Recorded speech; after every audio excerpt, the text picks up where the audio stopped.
Democracy depends on a free press. Please support our independent journalism at democracynow.org/give. Welcome to Democracy Now!, democracynow.org, the War and Peace Report. I'm Amy Goodman. Israeli attacks on the Gaza Strip have killed at least 100 people over the past 24 hours as bombs, missiles, and drones struck homes, businesses, apartment buildings, tents housing displaced Palestinians.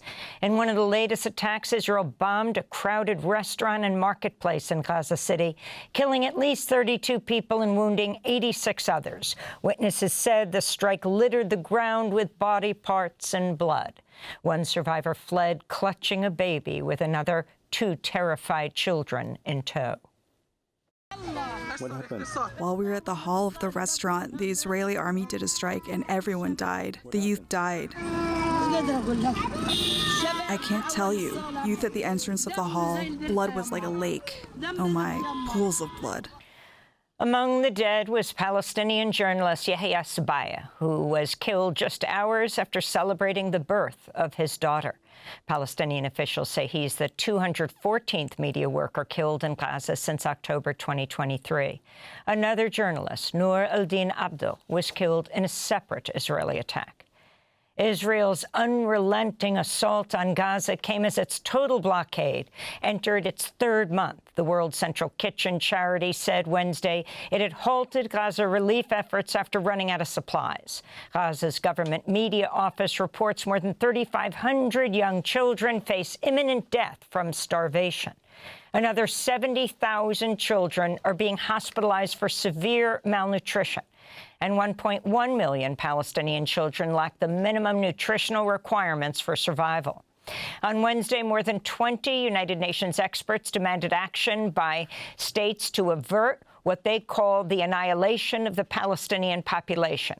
They write, quote, continuing to support Israel materially or politically, especially via arms transfers, risks complicity in genocide and other serious international crimes, unquote. In related news, a new report finds UK firms have continued to export military supplies, including munitions, to Israel, despite the government's suspension of arms export licenses to Israel in September. Meanwhile, Reuters reports Trump officials and their Israeli counterparts have discussed the possibility of the U.S. leading a temporary post-war administration of Gaza.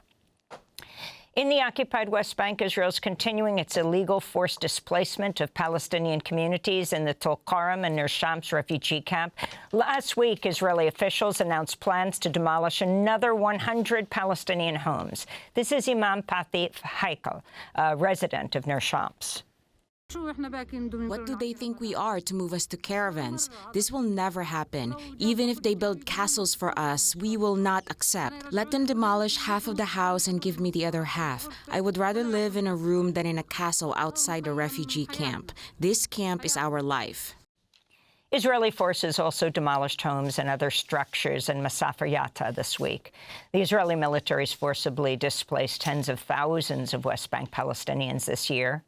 Meanwhile, a new documentary by Zateo has exposed new details about the killing of the Palestinian-American journalist Shireen Abu Akleh, fatally shot 3 years ago this week in the occupied West Bank city of Jenin. For the first time, Zateo has identified Shireen's killer to be an Israeli soldier named Captain Alon Skagio. We'll have more on this story after headlines with an exclusive interview with the founder of Zateo, the filmmaker, and Shireen Abu Akleh's brother and niece. India and Pakistan are exchanging heavy artillery fire for a second straight day along the line of control that divides Indian and Pakistan-administered Kashmir. Pakistan's military says Indian airstrikes and shells have killed 31 people and injured 57 others on its side of the Kashmiri border and in Pakistan's Punjab province. Among the dead were 3 people killed when India bombed a mosque in the Kashmiri city of Muzaffarabad. The principal of a nearby school said the attack sparked fear among students. There has been significant damage here, as you can see. The school was also badly hit. The mosque is in a terrible state, and the mosque's caretaker was martyred. The children are in fear. The school's condition is such that the ceiling has collapsed, the windows are shattered, and the doors and furniture have all been badly damaged. Meanwhile, India says Pakistani artillery fire has killed at least 13 civilians, including 5 children. Pakistani Prime Minister Shehbaz Sharif promised to retaliate against India in a national address Wednesday, saying, quote, "We'll avenge the blood of our innocent martyrs," unquote. In Germany, Friedrich Merz was elected as chancellor Tuesday in a second round of parliamentary voting just hours after he failed to clinch the ballot in the first round, a first in post-war Germany.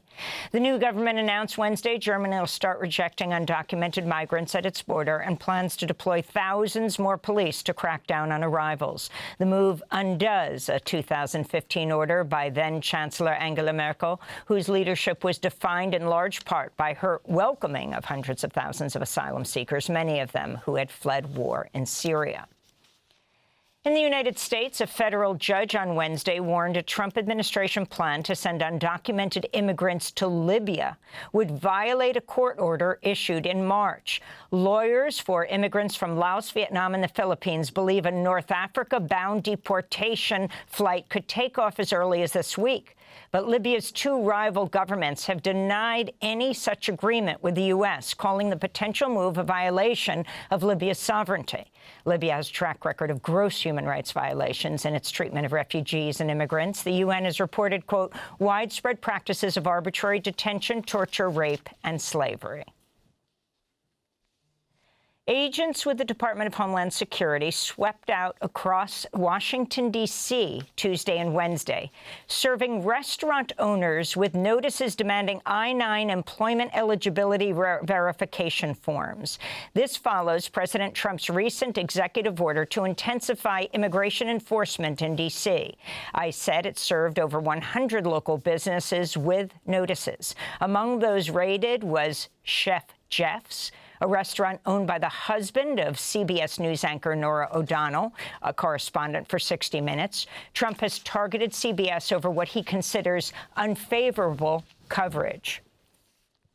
In North Carolina, a Republican candidate for the state Supreme Court has conceded the election more than 6 months after he lost to Democratic incumbent Allison Riggs. Jefferson Griffin finally conceded 2 days after a federal judge ordered the state's Board of Elections to certify Riggs' victory, ruling against Griffin's attempt to disqualify tens of thousands of ballots. North Carolina's Supreme Court will retain its current 5-2 Republican majority.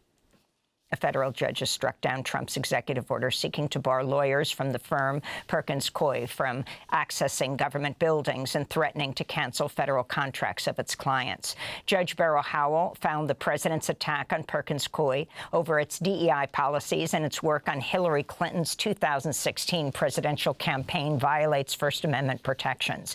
The Justice Department could still appeal Howell's ruling.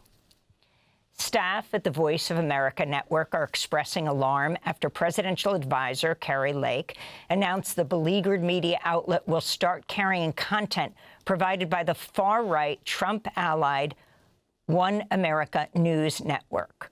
OAN has spread conspiracy theories about election fraud in 2020 and COVID, among other things. VOA was forced to stop broadcasting, and over 1,000 staffers are still on forced administrative leave amid pending legal challenges to Trump's order to dismantle the outlet. VOA reporters involved in the case against the Trump administration responded to the latest news, quote, Congress mandated VOA to report reliable and authoritative news, not to outsource its journalism to outlets aligned with the president's agenda. Ukraine has accused Russia of violating a unilaterally declared ceasefire just hours after Russian President Vladimir Putin said his forces would pause attacks for 3 days. Russian warplanes reportedly fired 2 guided bombs on Ukraine's Sumy region.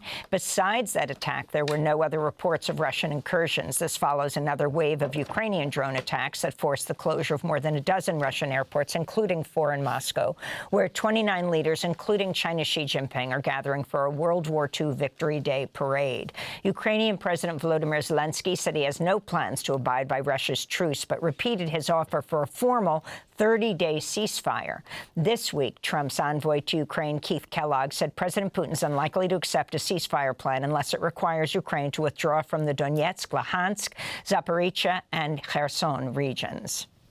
If you do a ceasefire in place, the ground that you own, the ground that you fought for, that's your ground right now. What happens 5 or 10 years down the line is different. And you don't have So to basically freeze everything in place. Right. And we've got that right now. The Ukrainians are willing to do a freeze in place, what I call a ceasefire in place. And then we'll, for a period of time, they're willing to set up a militarized zone. What they basically said is, we'll back up 15 kilometers, you back up 15 kilometers to the Russians. So, you guess this 30-kilometer, 18-mile zone that you can actually observe. In Tennessee, jurors acquitted 3 former Memphis police officers of the 2023 murder of Tyree Nichols, a 29-year-old black father who died after the officers brutally beat him during a traffic stop. The lawyers representing the Nichols family called the verdicts, quote, a devastating miscarriage of justice, unquote. To Darius Bean, Demetrius Haley, and Justin Smith, along with 2 other officers, are awaiting sentencing on separate federal charges. Those 2 other officers, Desmond Mills Jr. and Emmett Martin, are pleading guilty to the state charges and will not stand trial. We'll have more in this case later in the broadcast. Here in New York, police arrested at least 79 protesters at Columbia University Wednesday after they occupied the campus's main library to demand their school divest from Israel. The Columbia Palestine Solidarity Coalition says multiple students were hospitalized by public safety officers. At least 1 protester was carried away on a stretcher. Columbia's acting president, Claire Shipman, said in a statement, quote, Columbia strongly condemns violence on our campus, anti-Semitism, and all forms of hate and discrimination, some of which we witnessed today, unquote.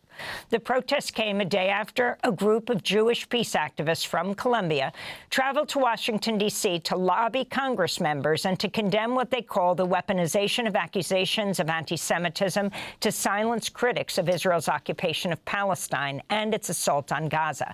This is Columbia graduate student Carly Schaefer. Columbia University has decided who is Jewish, who is not Jewish, and then from there, who is worthy of protection, who is not worthy of protection.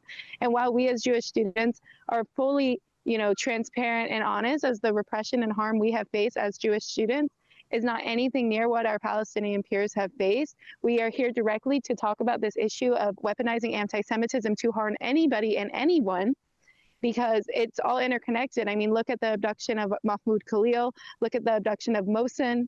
When you're using anti-Semitism as a weapon.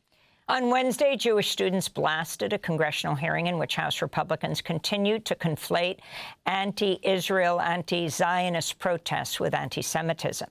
Jewish Voice for Peace Action called the House session a kangaroo hearing. Meanwhile, a federal appeals court on Wednesday ordered the Trump administration to transfer the abducted Tufts scholar Rumeysa Ozturk from an ICE detention jail in Louisiana to Vermont, as a judge continues to consider her release on bail. Rumeysa Ozturk, a Turkish citizen, was arrested for co-writing a student op-ed on Tufts' response to Gaza solidarity protests. She's a Fulbright scholar and graduate student at Tufts. Students at 4 California state universities, Long Beach, San Jose State, Sacramento State, and San Francisco State, have launched a joint hunger strike to protest Israel's starvation campaign against Palestinians in Gaza. The students are demanding, quote, full divestment from companies complicit in genocide, an end to CSU ties with Israeli institutions, and protection of free speech on campus, unquote.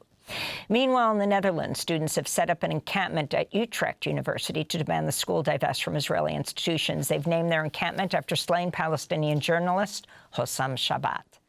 And at the Vatican, black smoke rose from a chimney at the Sistine Chapel earlier today as cardinals convened for a second day of secretive conclave deliberations to select a new pope. Tens of thousands of the faithful have been gathering in St. Peter's Square as they await the sight of white smoke, the signal that a new leader of the Roman Catholic Church has been elected. And those are some of the headlines. This is Democracy Now!, democracynow.org, The War and Peace Report.